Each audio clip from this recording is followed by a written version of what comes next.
Ladies and gentlemen, it would take a full feature film length screenplay to properly introduce our next speaker. He has called himself a forever optimist, and that optimism stood him in good stead as governor as he worked to tackle problems that had plagued politicians in what is America's perhaps most complicated state for decades. Excellent training, no doubt, for the fight that he is waging now as a climate action hero.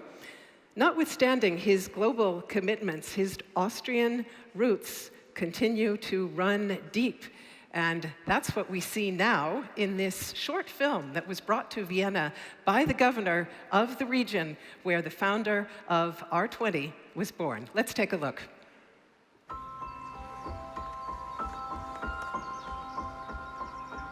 Arnold Schwarzenegger's Austrian home in Styria is known as the Green Tech Valley. Green technologies made in this innovation hotspot are helping globally to save 550 million tons of CO2 a year. That is 40 times more than the region emits. Together with Governor Hermann Schützenhöfer, these innovators have planted 20 oak saplings, which are going to grow into strong, beautiful trees, symbolizing powerful climate protection. Just like the Austrian oak, Arnold Schwarzenegger found new roots in California. We need to think and act big for a sustainable future. We are the family of global pioneers and a strong partner of the R20 Austrian World Summit.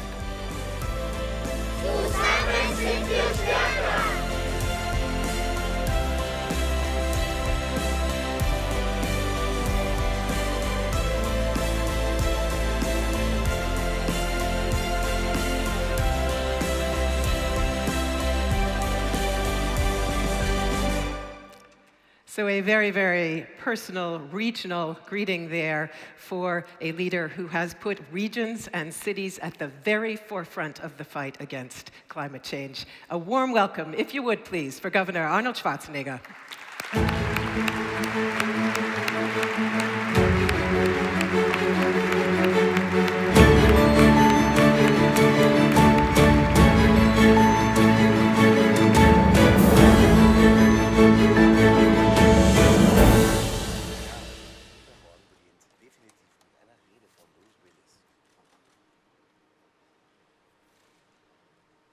Recht herzlichen Dank für die nette Einleitung.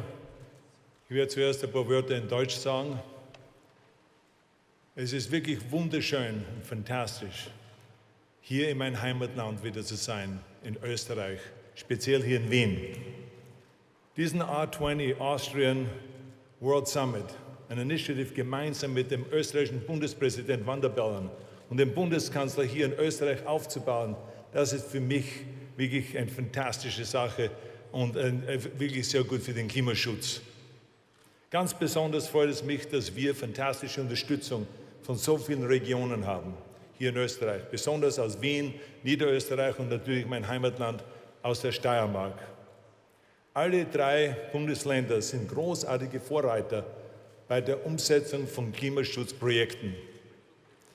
So vielen Dank auch an Generalsekretär der Vereinten Nationen Gutierrez, dass Sie heute bei uns sind. Willkommen nach Österreich. Und auch recht herzlichen Dank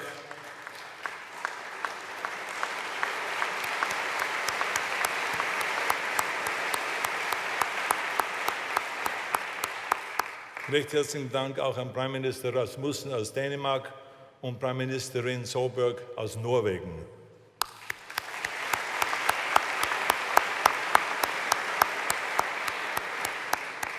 Heute haben wir hier mehr als 1200 Teilnehmer.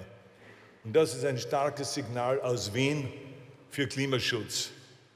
Und wir haben auch hier heute sehr viel Presse. Und ich möchte Sie erinnern, das ist nicht the fake news, this is the real news right here.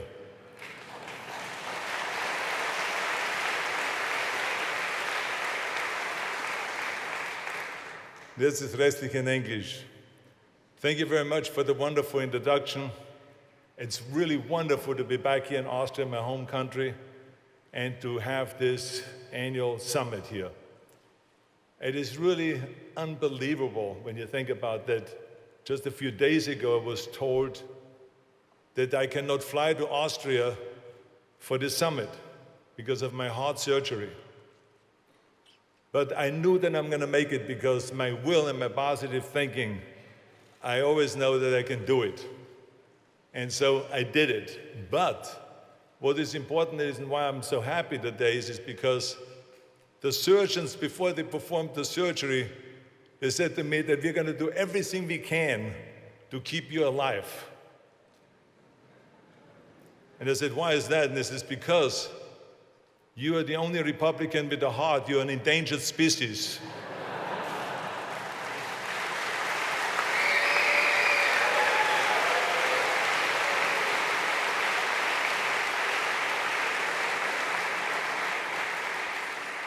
Anyway, that's what you always do when you start a speech. You warm up the crowd a little bit with a joke.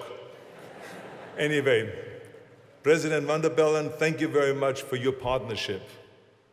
And also thank you for your friendship. You're a great champion of our environmental movement.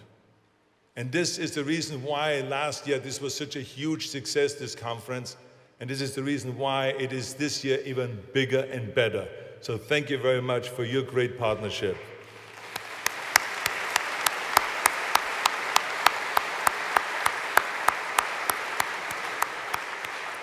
And Chancellor Kurz, I'm proud that you have partnered with us in this summit.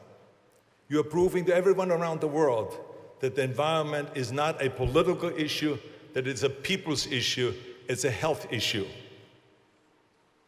You and President van der Bellen may come from different parties, but you both agree on a need for a clean energy future. So thank you very much for that. A big hand for the Chancellor for being here today and partnering with us.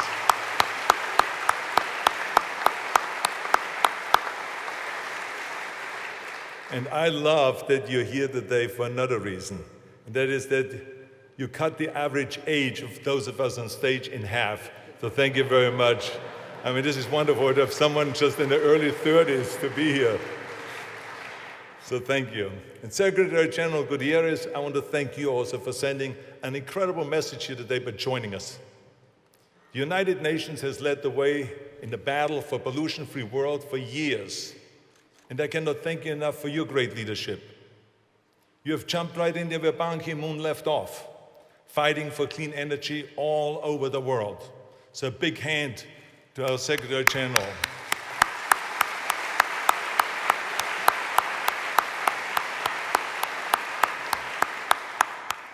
Now look at this room here. We have over 1,200 environmental crusaders here, representing more than 70 nations. 2 presidents, 3 prime ministers, countless of environmental and energy ministers, and more than 2 million people watching from home. Now that is what I call action. But this action would not be possible if it wouldn't be for one extraordinary woman, a smart woman, a woman that is very passionate about the environment, and is a great organizer. And I'm talking here about Monica Langthaler, right here in the front row. Monica, get up.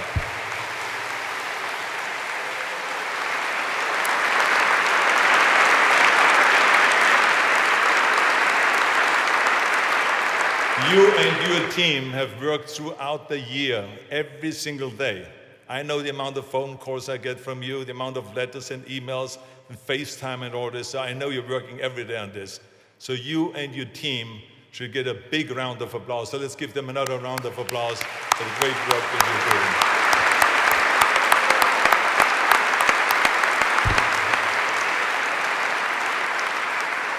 doing. And there's a lot of great energy in here.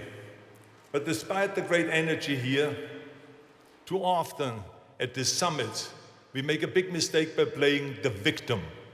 Too often we act like we're losing the battle to fossil fuels. Too often we play defense instead of offense. I say no more. The day we go on the offensive, the day we say to the defenders of the old order, You cannot hide from the future. Today, we no longer are the victims, we are the victor. The best lesson of my life I've always learned in sports. There's one thing I learned very quickly as a weightlifter, which was half of the battle is believing in yourself. If you don't believe that you can lift that weight, you're not going to lift it, trust me. It's not going to move overhead by itself. So ladies and gentlemen, we have a huge weight to lift, but together we can do it, especially if we have that confidence. It is time to start acting like it. It's time for less whining and more action. So stop whining. Believe me, my confidence isn't misplaced. All over the world, in the cities and states, in colleges and universities, at companies and nonprofit organizations, we are already winning. Don't be frustrated that some leaders are stuck in the past, because there are many leaders all over the world filling that vacuum and fighting for a clean energy future. Did you see, for instance, President Macron of France going to Washington and speaking to the United States Congress and telling them there is no planet B and we must make the planet great again? Now that is what I call confidence. And that's exactly what we have to do in order to really make our CAP 21 become a reality. But of course, we cannot just rely on the great activity that is on the world stage, which is fantastic. We can't just rely on what's happening from country to country. But as governor of the great state of California, I know the power of subnational governments, the power of the cities and states and provinces and neighborhoods that control 70% of the emissions. And I've seen firsthand as governor of the great state of California how we fought the federal government, how we fought Washington, when they told us we're not allowed to implement our own environmental laws. We took them to court, and we took it all the way up to the Supreme Court of the United States, and we won. That is the kind of power subnational governments have. And now we can control our own destiny. And at the subnational level, there's so much green success all over the world. Let me just share with you a few examples. I mean, right here in Austria, the state of Lower Austria, or also called Niederösterreich, achieved 100% of renewable energy in 2015 already. And in my home state of Styria, the Panda project, which will create a statewide network of electric charging stations every 15 kilometers, so that drivers can switch to clean electric cars. So that's just the action that's going on here in Austria. And I want to say thank you to Landeshauptmann Schützenhöfer for his great vision and his great leadership. Now, they're planting also oak trees and all kinds of things all over the state of Styria. And right after this speech, when I'm finished, we're going to sign an agreement between Styria and the R20, our environmental organization that specializes on subnational governments, because they're going to join us. And on the other side of the world, in California, Governor Jerry Brown has continued the landmark policies and environmental goals that I fought for as governor. And he has aimed even higher. California is now on track to hit our goal of 50% of renewables a full decade early, by the year 2020, which is helping us achieve our goal of cutting our greenhouse gases by 25% also by the year 2020. So as you can see, California doesn't just promise, but we also deliver. And we don't only just deliver, we deliver early. So I hope this is a lesson for the rest of the world. And you know something? Business is booming. And the reason why I'm mentioning that is because we were told so many times by business leaders when we passed these environmental laws that business is going to go and leave the state, that the unemployment rate is going to rise and people are going to move out of the state and it will be the end of our economy. And quite the opposite has happened. California's economic growth beats now the United States GDP growth. We are now the 5th largest economy in the world, ahead of Great Britain, the UK, France, India, Brazil, and Russia. Think about that. As the state of California, we could be a nation state. We attract over 50% of the clean tech venture capital in the United States, even though California only represents 12% of the United States. Our unemployment rate is at a record low, and jobs in green energy continue to explode. I read an article just recently about the huge number of our oil workers transitioning to better paying jobs in the solar industry. Now this is very important because California is one of the biggest oil producing states in the United States. So to see oil workers transitioning to solar, that just shows where we are heading in the future. And in China and India and the United States, South America and all over Europe, there are shining examples of regional governments leading the way. But the interesting thing is that the private sector is moving even faster towards the clean energy than the public sector. Walmart, the world's largest brick-and-mortar retailer, has an ambitious initiative called Project Gigaton to reduce emissions by 1 billion tons by the year 2030. Now think about that. Now we all know that when Walmart talks, suppliers and manufacturers all over the world listen. And here's another big one. Apple announced last month that their global operations are now powered 100% with renewable energy. Isn't that unbelievable? So every time you use an iPhone or an iPad, it should remind you that we are winning this battle. Every selfie should make you more confident that this revolutionary product was manufactured by clean energy. So we have so many victories all over the world, but we must also continue our fantastic momentum. Now today, I would like to lay out 3 concrete steps that we can take to ensure that we continue winning. The first step is something that I've talked about for years. That is winning the communications war. And what I'm talking about here is that climate change, we all know, is a serious, serious threat. But we cannot be stuck only talking about sea levels rise and icebergs and temperature changing. All of the things that happen down the line. Because interesting enough, the human brain is wired to focus on immediate threats, on the here and now, not what happens down the line. To win over the people, we must start talking about what is happening right now. And there's a lot happening right now. Right now, 9 out of 10 people breathe polluted air. Right now, pollution kills 9 million people every single year, 24,000 people a day. So while we're having our conference here today, another 24,000 people die. It kills 3 times as many people as HIV, AIDS, tuberculosis, and malaria combined. It kills 15 times as many people as all wars, murders, suicides, and every form of violence. That's what we should be talking about, not what is happening in the future. Not the tragedies that's coming up in 20 or 50 years from now. We must share the tragedy of the day.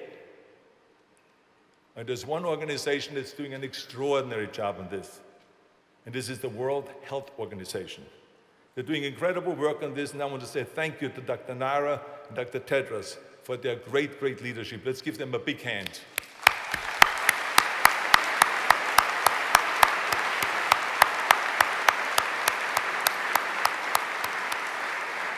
And we must continue to help them get this message out there. Now, the second step is sharing our ideas with each other. Around the world, different cities and states and countries have already tested and pioneered fantastic policies. We don't need to reinvent the wheel here.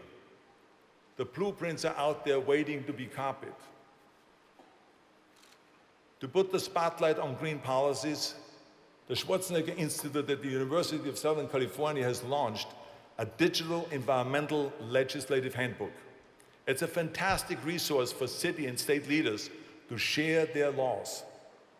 If you want to write a law to transition your city streetlights to LEDs, or if you want to copy California's renewable portfolio standard, you don't have to start from scratch. You can go online and download the full law and the research that is behind it. What do you think? We in California, we came up with all of our own environmental laws? No, we copied. We copied other countries, Sweden, Denmark, Finland, Norway, Germany, Japan, copied all of them. As a matter of fact, our cap-and-trade system, which is the best in the world, is a copy from European countries. Tony Blair helped us to perfect it because the Europeans made some mistakes early on. But he helped us perfect it, so we have the most perfect cap-and-trade system, so we copied it. And the same is also in bodybuilding. What do you think, in bodybuilding I invented the curl or the bench press? No. I took magazines and I read what previous champions did. I copied those exercises. And then I became the champion, and then I started changing and developing my own training principles and shared those with the rest of the world. So there's nothing wrong with copying. And the third step is funding clean energy projects around the world. There are leaders around the world who have shovel-ready green projects, but they don't have the funding. At the same time, there are investors hungry for clean projects, but they don't have the projects. They can find the projects, shovel-ready projects. That's why the R20 today is launching a program to connect the two, the investors and the shovel-ready projects. It is our job to connect the smart money with the smart projects. So the bottom line, ladies and gentlemen, is if we keep refining our communications, and if we keep sharing policies, and if we keep investing in the future, make no mistake, we will keep winning. To those of you who are watching at home, who are nervous about the future, to those of you who resist because you can't imagine success without fossil fuels, we ask you to join us. Everyone, also you, President Trump, join us.